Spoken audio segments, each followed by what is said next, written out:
The accident in Alberta is reigniting the debate over how oil should be moved, whether by train or through pipelines.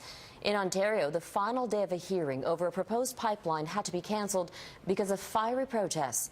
Demonstrators are opposed to the project between Sarnia and Montreal. But will they be able to stop it in its tracks altogether? Here's Rob Malcolm.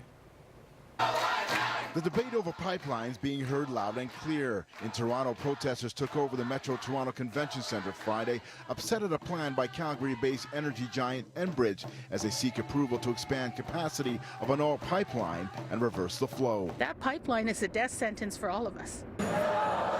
Just to be sure, protesters rallied again. It needs an environmental assessment because new product will be going through it and they're going to be upping the capacity. The National Energy Board is in charge of granting approval for the project. They invited the public to listen to arguments from both sides, but faced with heavy opposition and scenes like this, listen to the people, regulators. They decided to postpone hearings as safety couldn't be guaranteed.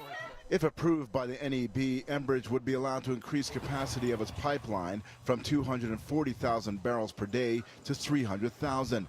Line B would move oil sands or bitumen along a 639-kilometer stretch from Sarnia, Ontario to Montreal. In Toronto, it would run the length of the GTA, crossing all 9 watersheds and major rivers. Environmental groups argue a spill or leak would be devastating. Approving Line 9 would be a disaster for public health. More controversy exists over the Keystone XL project, which has become a flashpoint between Canada and the United States. President Obama is weighing the benefits and downsides as Prime Minister Harper continues to push for the pipeline. My view is that you don't take no for an answer.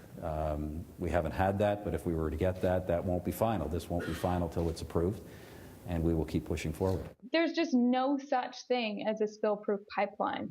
And you can ask, the folks in Arkansas or along the Kalamazoo River what it's like to have tens of thousands of barrels of oil pouring into their water table. The debate won't be going away, especially just months after a devastating train derailment in Lac-Mégantic.